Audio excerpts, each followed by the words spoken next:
High in the mountains of Ladakh, where the winds carry the stories of resilience, a new story begins. A story of empowerment, sustainability, hope.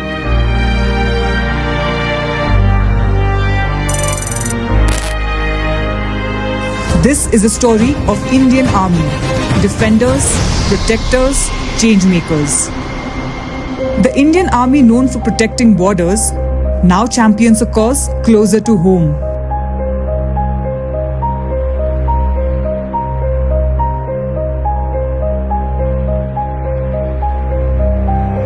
Every woman, every voice, every concern taken on board. The Indian Army's She Initiative is not just about providing resources. It's about empowering women through knowledge, dignity, and sustainable future. Through every reusable pad, every awareness session, the Indian Army fosters not just health, but hope. She is not just a program, it's a movement. By nurturing health, sustainability, and awareness, Indian Army is providing Ladakh's women to lead the change they wish to see in their community. Thank you so much, Indian Army, Mogra and SAFE for giving such a lovely environmental sanitary pads.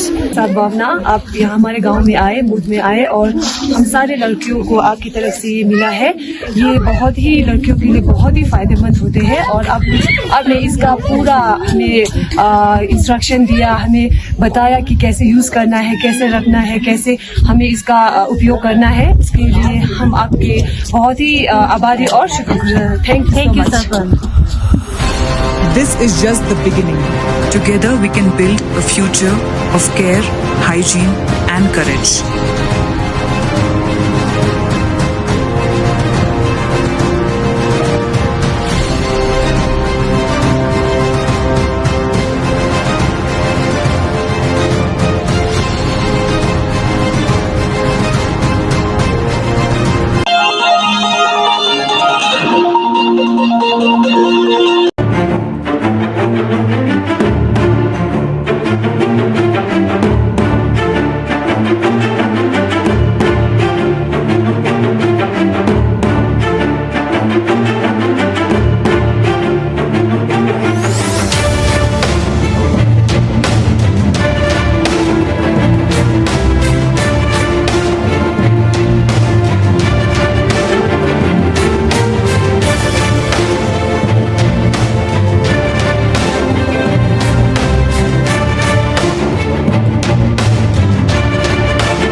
देश के मुख्यमंत्रियों की संपत्ति की जानकारी सामने आई है। ADR 2024 की रिपोर्ट में जम्मू कश्मीर सीएम उमर अब्दुल्ला की कुल संपत्ति 55 लाख से अधिक 55,24,430 है। उनकी स्वयं की आय 14 लाख प्लस रुपए है। दिल्ली मुख्यमंत्री आतिशी की कुल संपत्ति 1,41,21,663 रुपए है। उनकी स्वयं की आय 5 लाख प्लस रुपए से अधिक है। राजस्थान मुख्यमंत्री भजनलाल शर्मा की कुल संपत्ति 1,46,56,666 रुपए है। उनकी स्वयं की आय 6 लाख प्लस रुपए से अधिक है।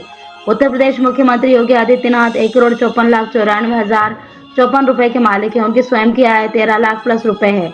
बिहार मुख्यमंत्री नीतीश कुमार की कुल संपत्ति 1,64,82,719 रुपए है। उनकी स्वयं की आय 4 लाख प्लस रुपए है।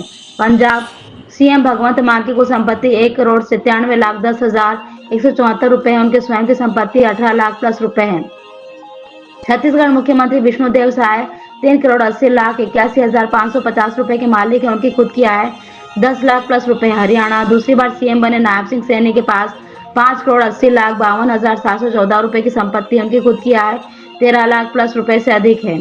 उत्तराखंड मुख्यमंत्री पुष्कर सिंह धामी के पास 4,64,00,000 रुपए की कुल संपत्ति है। उनकी खुद की आय करीब 2 लाख प्लस रुपए है।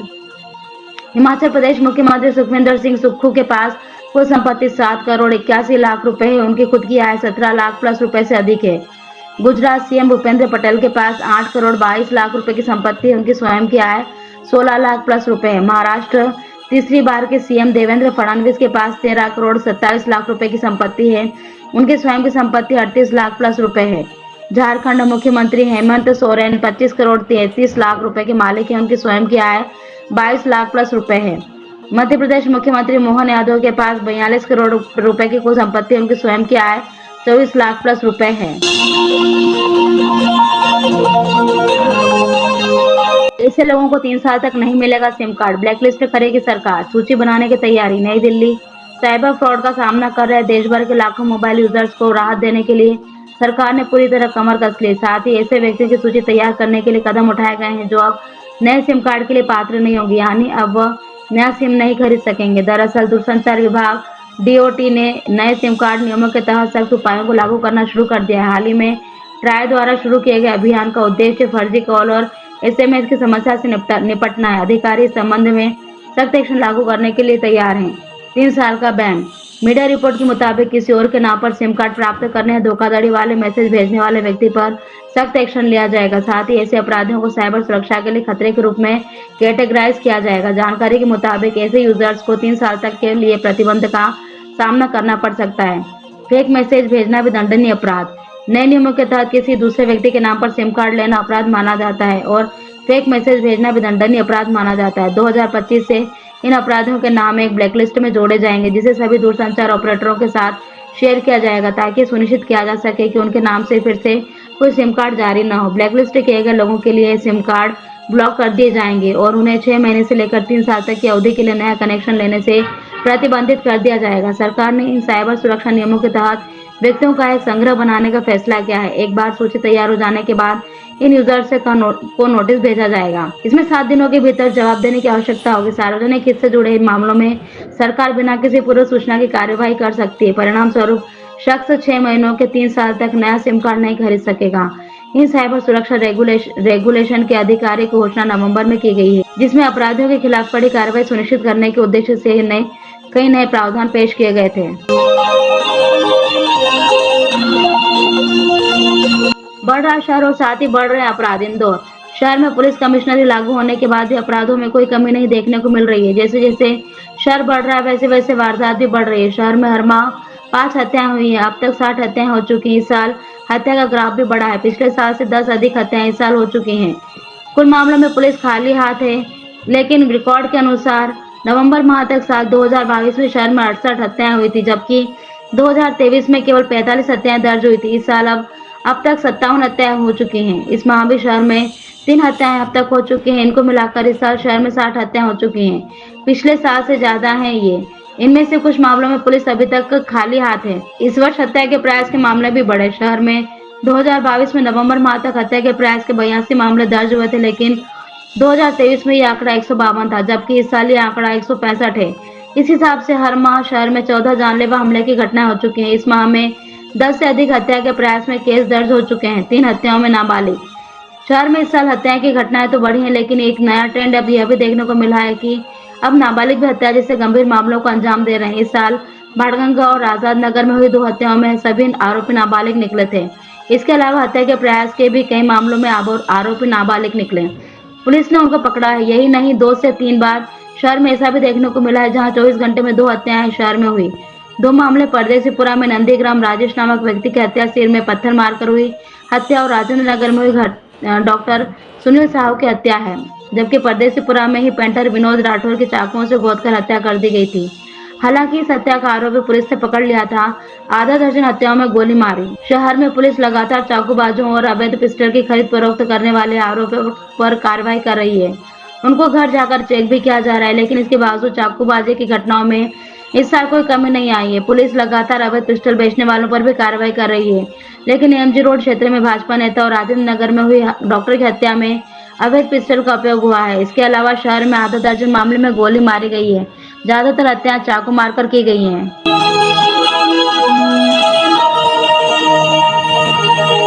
विदेशी यात्रियों की आवाजाही पर सख्ती और सुरक्षा को ध्यान में रखते हुए भारतीय कस्टम विभाग ने नया नियम लागू करने की घोषणा की है। इस नियम के तहत 1 अप्रैल 2025 से सभी एयरलाइंस को अनिवार्य रूप से विदेशी यात्रियों की विस्तृत जानकारी भारतीय कस्टम विभाग के साथ साझा करनी होगी। क्या है नया नियम? यह नियम भारतीय कस्टम विभाग के advance passenger information system APIS के तहत लागू किया जाएगा। नए नियमों के मुताबिक अंतर्राष्ट्रीय उड़ान प्रस्थान से 24 घंटे पहले मोबाइल नंबर और पैसे भुगतान के तरीकों की जानकारी सीमा शुल्क विभाग के अधिकारियों के साथ साझा करनी होगी। इसके अलावा यात्रा कार्यक्रम का विवरण भी देना होगा। इसका उद्देश्य विदेश से आने जाने वाले यात्रियों की पहचान को पहले से सत्यापित करना और संभावित सुरक्षा खतरों को कम करना है। एयरलाइंस को प्रस्थान और आगमन से पहले यात्रियों का नाम, पासपोर्ट नंबर, यात्रा मार्ग, टिकट की जानकारी और अन्य प्रासंगिक विवरण भारतीय कस्टम विभाग को भेजना होगा। नियम का पालन न करने पर सजा। नए नियम का उल्लंघन करने वाली एयरलाइंस पर कड़ी कार्रवाई का प्रावधान किया गया है। कस्टम विभाग ने स्पष्ट किया है कि यदि कोई एयरलाइन निर्धारित समय सीमा के भीतर जानकारी साझा करने में विफल रहती है तो उसे भारी जुर्माना भुगतना पड़ सकता है। जुर्माने की राशि का निर्धारण अभी प्रक्रिया में है, लेकिन यह लाखों रुपए तक हो सकती है। जो जानकारी साझा करनी होगी उसमें यात्री का नाम, बिलिंग, भुगतान जानकारी, क्रेडिट कार्ड नंबर, टिकट जारी करने की तारीख, इच्छित यात्रा, पीएनआर में अन्य यात्रियों के नाम, पीएनआर के लिए यात्रा कार्यक्रम शामिल हैं। इसके अलावा email ID, mobile number, travel agency का विवरण माने जाने पर ये सूचनाएं भी देनी होगी। बैगेज और कोड शेयर, जब एक एयरलाइन किसी अन्य एयर कैरियर की उड़ान पर सीटें बेचती है जैसी जानकारी भी वो साझा करनी। नई दिल्ली, भारतीय सेना इंडियन आर्मी ने पूर्वी लद्दाख में 14,300 फीट की ऊंचाई पर स्थित पेंगोंग झील के किनारे मराठा योद्धा छत्रपति शिवाजी की एक भव्य मूर्ति स्थापित की है। यह जगह वास्तविक नियंत्रण रेखा के निकट है, जहां चीन के साथ लंबे समय से तनावपूर्ण स्थिति बनी हुई थी। इस पहल का उद्देश्य छत्रपति शिवाजी के अडिग साहस और उनके ऐतिहासिक धरोहर को सम्मानित करना है। रिपोर्ट के अनुसार इस मूर्ति का अनावरण lieutenant general Hitesh Bhalla, 14 core के जनरल ऑफिसर कमांडिंग जी के हाथों किया गया। 14 कोर, जिसे फायर एंड फ्यूरी कोर के नाम से जाना जाता है, उन्होंने इस अवसर पर शिवाजी की रणनीतिक कुशलता और नेतृत्व को श्रद्धांजलि दी। सेना के आधिकारिक बयान में कहा गया कि यह कार्यक्रम आने वाली पीढ़ियों को प्रेरित करेगा। छत्रपति शिवाजी की मूर्ति का उद्घाटन ऐसे समय पर हुआ है जब भारत और चीन के डेमचोक और देपसोंग के 2 बिंदुओं से सैनिकों की वापसी की प्रक्रिया पूरी कर ली है। ऐसे में यह कदम 4 साल से जारी सीमा विवाद के समाधान की दिशा में एक अहम प्रगति के रूप में देखा जा रहा है। पेंगोंग झील क्षेत्र में 2020 से शुरू हुए सीमा विवाद के बाद ये स्थान सामरिक दृष्टि से खास बन गया है। 21 अक्टूबर को भारत और चीन ने एक समझौते के तहत सैनिकों की वापसी पूरी की, जिससे दोनों देशों के बीच तनाव में कमी आई है। इस मूर्ति की स्थापना भारतीय सेना के संकल्प और छत्रपति शिवाजी की प्रेरणा को दर्शाती है। भारतीय सेना ने इस मूर्ति के माध्यम से न केवल छत्रपति शिवाजी के ऐतिहासिक धरोहर को सम्मान दिया है, बल्कि उनकी सैन्य रणनीतियों और अदम्य साहस को आज के सैन्य क्षेत्र में समाहित करने का प्रयास किया। ये मूर्ति आने वाली पीढ़ियों के लिए शिवाजी के विचारों और देशभक्ति का प्रतीक बनी रहेंगी।